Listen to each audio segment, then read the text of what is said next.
That worthless wife. Just discard her before we land in real trouble. As soon as they assumed I was asleep, my husband and his mother underwent a complete shift in their attitudes.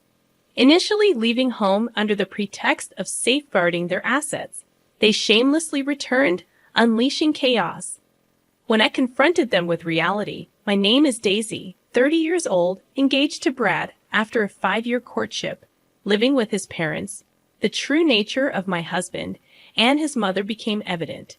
Despite our initial agreement to purchase our own house after having our first child, almost 2 years had passed, and we were still residing with his parents. In this extended stay with my husband, his mother, and his younger brother, concerns about me surfaced among those around us. My parents lived at a considerable distance, requiring air travel, expressing regret that they couldn't provide assistance. Despite this, my relationship with my husband and mother-in-law remained strong, seemingly immune to the typical conflicts between mother-in-law and daughter-in-law. I was content until one day, an accident left me hospitalized with a broken bone. Initially, my husband and mother-in-law visited daily, displaying genuine concern. However, their visits dwindled to once a week, and their attitude took a drastic turn. Overhearing a conversation they thought I was oblivious to, my husband and mother-in-law expressed disappointment in me. The accident had rendered me unable to perform household chores or contribute financially. In their eyes, I transformed from a wife to a burden, with the idea of having children becoming even more distant. Their conversation continued, dismissing the purpose of our marriage, claiming that I was meant to serve as a maid and caregiver. Frustrated by the inconvenience, they discussed the possibility of divorcing me. Unbeknownst to them, I heard it all while pretending to be asleep. From that point on, their demeanor towards me grew increasingly cold. My husband's visits became sporadic, and my mother-in-law's comments were laced with disdain. The only solace came from my brother-in-law, who continued to assist me with daily tasks and offered emotional support during my hospitalization. Although physical therapy was challenging, my brother-in-law's presence helped me persevere. Despite my progress, when I shared news of potential lingering issues with my husband and mother-in-law, they argued over my fate, blaming me for their troubles. In reality, I had been caring for my father-in-law for 5 years, a responsibility I undertook while dating my husband. Why don't you live together since you are both going to get married anyway? Yeah, it's a great idea. We can save money by living together and then get married when we're settled. When I hesitated, they reassured me, it's okay. We have plenty of rooms and we won't invade your privacy. Plus, you don't need to pay rent. You want to marry my son, right? How could I refuse? But in return, we have a favor to ask, Daisy. While you're working from home, can you look after our father, who needs care? It's only for 4 to 5 hours during the day when my mother is out for her part-time job. We also have my brother, so the two of you can work together. My brother-in-law was also working from home, so Yi and I teamed up to take care of my father-in-law in the house. My father-in-law and brother-in-law were very close. My father-in-law had a hobby of collecting furniture and even had a separate house just for it. My brother-in-law and I always enjoyed hearing about his hobby. My father-in-law loved his caring son, Regan. Eventually, my father-in-law's health began to decline, and after years of care, he passed away.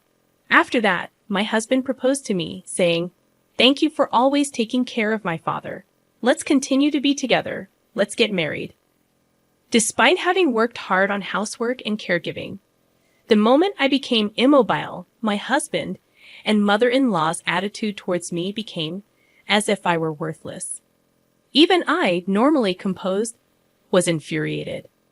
"Force me, please pay what you're supposed to." "Well, I don't want any trouble, so I'll give you the house." "Let's waive the other division of property." I wondered if he would really give me the house. But since my father-in-law had left a substantial inheritance, it was divided among my mother-in-law, Brad, and Regan. The inheritance amounted to approximately $300,000 each, so he seemed to have enough assets. Regan was tasked with handling all paperwork, with the executor and had to visit the court several times, which was quite a hassle. No way, we can't give away the house. If we divide the property, I'll lose half my savings. It's just a wastefully large house in the countryside. Even if we give it away, it's not an issue. Even at the highest estimate, it's only worth about $100,000, plus various fees will be deducted when we sell it. It's cheaper than losing half my savings. Well, if you say so, Brad. But what if she demands more later? What if rumors spread in the neighborhood because we abandoned her? The two debated what to do with me. Then I'll take her in, Reagan, Brad's brother, interrupted. Why would you go out of your way to do that? Ah, you've been interested in Daisy, haven't you? That's why you're so willing.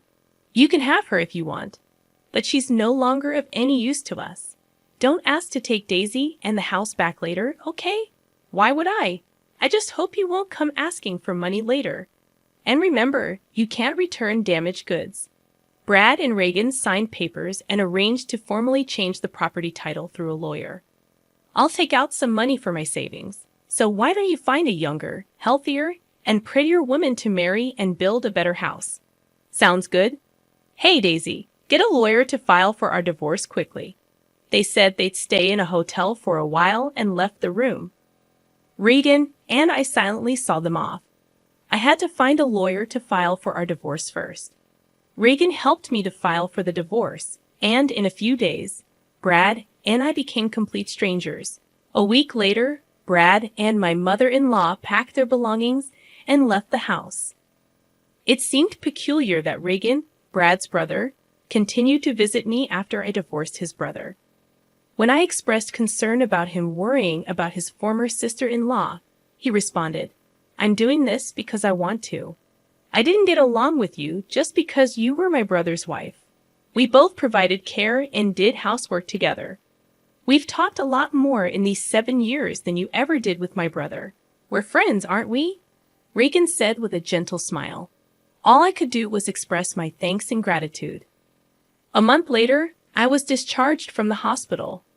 Although I had to continue visiting for physical therapy, being back home after such a prolonged absence was a relief.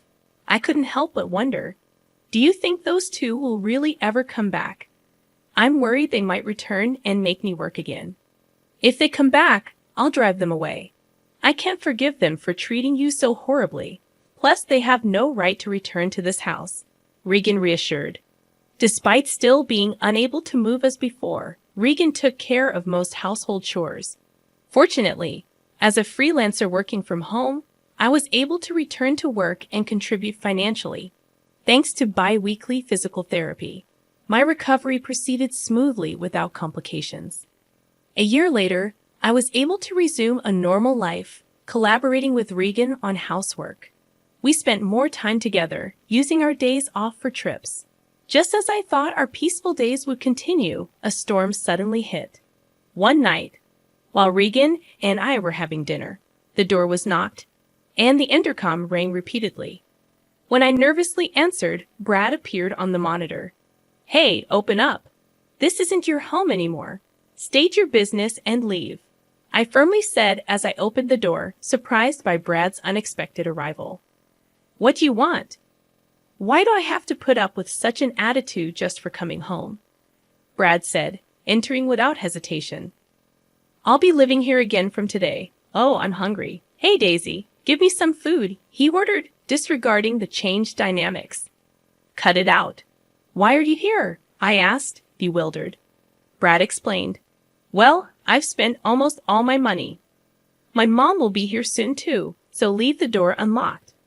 Remaining silent, I heard him say, "Oh, you're all healed up, huh? That's great. Let's get back together. You must have had a hard time without me," as he persisted in his mistaken belief.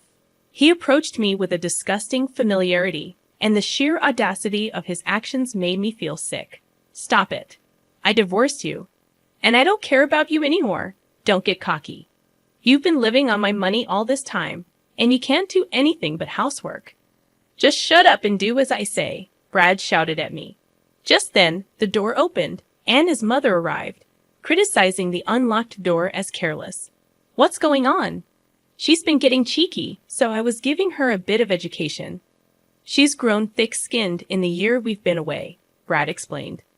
Once again, Brad and his mother began to make themselves at home, acting as if it were the most natural thing in the world. I had had enough. This isn't your home. I'm calling the police. Oh yeah, about that. This house was originally in your father's name, right? So that means the heir, including my mother, makes our agreement null and void, doesn't it? Brad shouted, making an unreasonable claim. You promised to give me the house. If you're nullifying that, then everything about the division of property should be nullified as well. Give me half the savings. Sure, but I don't have it anymore. Didn't I tell you earlier? I've squandered it all. I quit my job, spent it all on booze, fun investments, you name it, Brad admitted, shocking me with the unbelievable revelation. I also have some debts with consumer finance, about $20,000. I guess you can pay for me, he continued. Initially, I thought he was lying, but his mother confirmed it. I can't lend you that much money. I'm not asking you to lend it. I'm telling you to pay it. I'm not giving you any money. I'm calling the police, I declared. As Reagan dialed the police to report the situation, Brad began wreaking havoc in the house, breaking the precious furniture that had been my father-in-law's keepsake. His mother joined in, destroying the furniture and laughing as she did so, something so terrible that it tarnished the memory of my father. About 10 minutes later, when the police arrived, I explained the situation to them. This is quite a mess. Let's hear your side of the story, one officer said. What's wrong with me breaking things in my own house? That's right. We're just crushing things we don't need. What's the problem? Brad argued, leaving the police unsure of how to respond. Reagan stepped in, clarifying that the house had never belonged to Brad and his mother. It was under my name. When the police seemed uncertain how to respond to this revelation, Reagan explained that our father-in-law had left a will, and the house was mine from the beginning. Brad and his mother stood dumbfounded. So this isn't your property then? The police asked. Hold on, but I'm her ex-husband. We're like family, so she'll forgive me, right? Brad pleaded. Don't make me laugh. You're a stranger. Once you're an ex, I don't even know you. You were in contact with another woman before our divorce was finalized and treated me like a maid. If not you, then who? I retorted. No, that's not what happened. I was just going along with what my mom said. She ordered me to do all this, Brad claimed. His mother confirmed that Brad had been trying to marry a young woman after our divorce, according to her information. He also quit his job to start his own business, but it failed within just a month. Despite having money, Brad was rejected by lenders and became reckless, engaging in irresponsible behavior such as playing and gambling, claiming he had money to spare. He admitted to having almost no money left, and it seemed that his financial situation was indeed dire. You brought this upon yourself. All this is Brad's fault, I asserted, despite their previous condescending attitudes towards me. They both desperately pleaded for forgiveness, attempting to shift the blame, but this was truly ridiculous. No, I won't forgive either of you. And this isn't something from the past, is it? You were treating me like a servant until a moment ago. Not leaving when I asked you to leave is illegal. And since the furniture collected by my late father-in-law is now mine, you'll need to compensate me for that. But all right, we will compensate you. Just please don't get the police involved. You wouldn't want me to go to jail, would you? They pleaded. Unmoved, I responded. I actually don't care at all. By the way, we're married. It turned out I was married to my former brother-in-law, Reagan. It hasn't even been a year, and you've moved on to another man, my own brother at that. What are you talking about? You moved on before you were even divorced, didn't you? You wouldn't return Daisy to me, no matter how many times I asked. Stop clinging to the past already. Brad was left speechless. I don't care anymore. I'll pay for whatever damages there are. How much for my idiot husband's junk? Well, if we calculate roughly, about $100,000. The furniture that my father-in-law had collected was all high-end pieces made by famous designers, I explained. Brad and his mother, who had no interest in these items, seemed to have believed they were just junk. You're going to compensate for what you've broken, right? We're not sure if we can get the same items, but make sure to pay properly. Unable to afford such compensation, Brad and his mother were distraught. For the time being, the police took the two of them away for trespassing and vandalism. Of course, I didn't forgive them and proceeded with the lawsuit. Afterwards, Brad and his mother, who were desperately seeking help from Regan, were bluntly rejected. Regan said, "I'm ashamed to even be related by blood." Brad and his mother were likely receiving their just desserts together. And there's one more thing I kept secret. My father-in-law told me to sell the house and use the money as I wish. Regan had told me that the price of the house was $100,000. But in reality, the document stated the value of the house was around $500,000. It's a good location, so it might sell for a bit more. But for now, Regan and I decided to take it easy in the house my father-in-law left us, with no plans to sell it. Eventually, we planned to sell the land and build a new house. I had some worries about having children, so after getting married to Regan, I went to the gynecologist for a checkup. But there were no issues with either Regan or me. Now, with the troublemakers gone, Regan and I are living happily together.